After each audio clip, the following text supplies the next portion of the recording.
उत्तर गुजरातની અંદર સાબરકાંઠા પરંતુ અંબાજી પંથકથી પણ સમાચાર। અંબાજી પંથકના વાતાવરણમાં પણ અચાનક પલટો આવ્યો છે। અંબાજીમાં ધીમી ધારે વરસાદનું આગમન થયું છે। દિવાળીમાં પણ માવઠાની આગાહીને લઈને તહેવાર બગડે તેવી શક્યતા છે।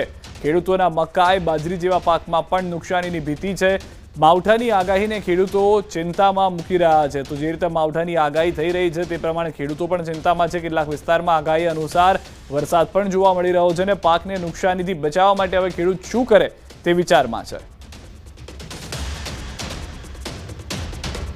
તો વાવાઝોડાની અસર જે છે તે હવે અલગ અલગ વિસ્તારમાં ઠેર ઠેર ગરબા મંડળોમાં જે વરસાદ પડ્યા હતા અને વરસાદને લઈ અને નવરાત્રી બગડી હતી અને આ નવરાત્રી પૂર્ણ થયા બાદ ફરી એકવાર અંબાજી પંથકમાં છે વરસાદની જે ધીમી ધારે શરૂઆત થવા પામી છે અને આ વરસાદના પગલે ચોક્કસપણે ઠંડક જોવા મળી રહી છે। પણ ક્યાંક ને ક્યાંક ખેડૂતોનો પાક છે, બાજરીનો પાક છે, મકાઈનો પાક છે, હાલ જે ખેતરોમાં લચી રહ્યો છે એ પાક બગડવાની પણ ક્યાંક ને ક્યાંક ખેડૂતોમાં ભીતિ સેવાઈ રહી છે। અને હજી જે રીતે દિવાળીમાં પણ જે માવઠાની આગાહી કરવામાં આવી રહી છે જે રીતે તેને લઈ અને દિવાળીમાં પણ જે ખેડૂતોનો જે ઉત્સાહ છે અને વેપારીઓનો જે ઉત્સાહ છે વેપારનો એ પણ ક્યાંક ને ક્યાંક રોળાઈ શકે તેવી પરિસ્થિતિ આજના આ વરસાદને જોતા લાગી રહ્યું છે। મહેન્દ્ર અગ્રવાલ, ન્યૂઝ 18 ગુજરાતી, અંબાજી। તો કચ્છમાં પણ જોવા મળી વાવાઝોડાની અસર। કચ્છ જિલ્લામાં છવાયો વરસાદી માહોલ। વાદળછાયા વાતાવરણ બાદ પશ્ચિમ કચ્છમાં પણ વરસાદ છે। મુન્દ્રા સહિતના આસપાસના વિસ્તારોમાં વરસાદ। બપોર બાદ પવન સાથે વરસાદની શરૂઆત જે છે તે થઈ ચૂકી છે। તો વાવાઝોડું જે ગુજરાતથી 500 કિલોમીટર દૂર માનવામાં આવી રહ્યું છે અસર સમગ્ર ગુજરાત ઉપર કરતું અત્યારથી જ જોવા મળી રહ્યું છે। હવે જે પરિસ્થિતિ એ છે કે મોટાભાગના વિસ્તારો જે છે તે પાણી થઈ રહ્યા છે। સૌથી વધારે મહત્વની વાત એ છે કે આ તમામ વિસ્તારની અંદર જ્યારે વરસાદ થઈ રહ્યો છે તો ભારે પવન પણ તેની સાથે જોવા મળી રહ્યો છે અને આ બંને વસ્તુ જે ખેડૂતોના પાકને નુકસાન કરી શકે છે। એક તરફ નવરાત્રી કેટલાક અંશે બગડી હતી, હવે દિવાળી પણ બગડે। તહેવારોના સમયે આ માવઠા, આ વાવાઝોડું નુકસાન કરી શકે છે। શક્તિ વાવાઝોડાની અસરે ગુજરાતનો દરિયો પણ ગાંડો તૂર કર્યો છે। ગુજરાત પર શક્તિ વાવાઝોડાનો ખતરો મંડરાઈ રહ્યો છે ત્યારે ગુજરાતના ખેડૂતો માટે ફરી ચિંતાના વાદળો છવાયા છે। ગુજરાત નજીક અરબ સાગરમાં વાવાઝોડાએ ચિંતા વધારી દીધી છે। જો કે હવામાન નિષ્ણાંતોના મતે આ વાવાઝોડાની મોટી અસર નથી થવાની, પરંતુ ખેડૂતો માટે ચિંતાની વાત પાક નુકસાની છે। ચોમાસાની વિદાય ટાણે જ તૈયાર પાક ફરીથી આકાશી આફત આવી છે।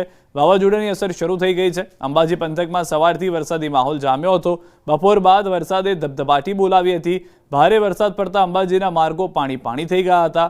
તો વરસાદથી મકાઈ, બાજરી જેવા પાકમાં પણ નુકસાનીની ભીતિ છે। દ્વારકાના દરિયામાં ઊંચા મોજા ઉછળવા લાગ્યા છે। ભારે કરંટના કારણે દ્વારકા જિલ્લાનું તંત્ર સાવચેત થયું છે।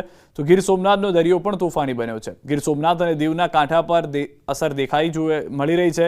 પ્રવાસન સ્થળ દીવ અને ગીર સોમનાથના દરિયામાં ઊંચા મોજા ઉછળ્યા છે।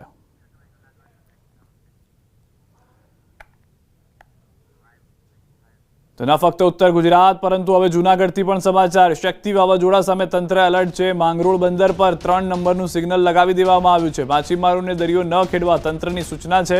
માછીમારોને સલામત સ્થળે જવા પણ અપીલ કરવામાં આવી છે। તો 3 નંબરનું સિગ્નલ સ્પષ્ટ કરી રહ્યું છે કે વાવાઝોડાની અસર જે છે તે ગુજરાતમાં દેખાવાની શરૂઆત થઈ ગઈ છે। માછીમારી માટેની બોટો અને હોડીઓના ટોકનો હાલ ખરાબ હવામાનના કારણે તારીખ 30/9/25 થી બંધ કરવામાં આવેલ છે। જે હજુ સુધી દરિયામાં કરંટ હોવાના કારણે તારીખ 5/10/25 સુધી લંબાવવામાં આવેલ છે। અને જે દરિયામાં માછીમારી કરવા માટે ગયેલી બોટો છે તેમને નજીકના સલામત સ્થળે બંદરો ઉપર ખસી જવા માટે સૂચના આપવામાં આવેલ છે। આણંદથી સમાચાર મળી રહ્યા છે। કાયદો વ્યવસ્થાના ઉડ્યા છે લીરા। વિદ્યાનગરમાં બાકરોલ અસામાજિક તત્વોનો આતંક। સોસાયટીમાં અસામાજિક તત્વોએ કર્યો હુમલો। લાકડીઓ સાથે સ્થાનિકો પર હુમલો કરતા કેમેરામાં કેદ। સોસાયટીની મહિલાઓએ હુમલાખોરોને અટકાવવા કર્યો પ્રયાસ। લોકોના વાહનોમાં પણ હુમલાખોરોએ કરી તોડફોડ। વિદ્યાનગર પોલીસે 2 લોકોની કરી છે અટકાયત। તો હાલમાં જે જાણકારી મળી રહી છે પોલીસ અટકાયત કરી ચૂકી છે। લોકોના વાહનોમાં હુમલાખોરોએ હુમલો કર્યો। વધુ માહિતી ન્યૂઝ 18 સંવાદદાતા જનક પાસેથી મેળવીશું। જનક, સમગ્ર ઘટના શું ઘટી હતી, હાલમાં શું પરિસ્થિતિ? આ ઘટના આણંદ જિલ્લાના વિદ્યાનગર બાકરોલના રહેણાંકના વિસ્તારની છે। તે લગભગ 8 થી 10 હુમલાખોરોએ સ્થાનિક રહીશો જોડે કોઈ મુદ્દે તકરાર કરી હતી અને લાકડી જેવા ઘાતક હથિયારથી હુમલો કર્યો હતો। સમગ્ર જે આખો એ વિડીયો એ સોશિયલ મીડિયામાં પણ અહીંયા વાયરલ થયો છે અને આ ઘટના સાચી છે એની પુષ્ટિ વિદ્યાનગર પોલીસે પણ કરી છે। અને રહેણાંકના વિસ્તારમાં લાકડીઓ સાથે ત્યાં હુમલાખોરો લગભગ 7 થી 8 લોકો ત્યાં રહેણાંકના લોકો સાથે બબાલ કરી હતી।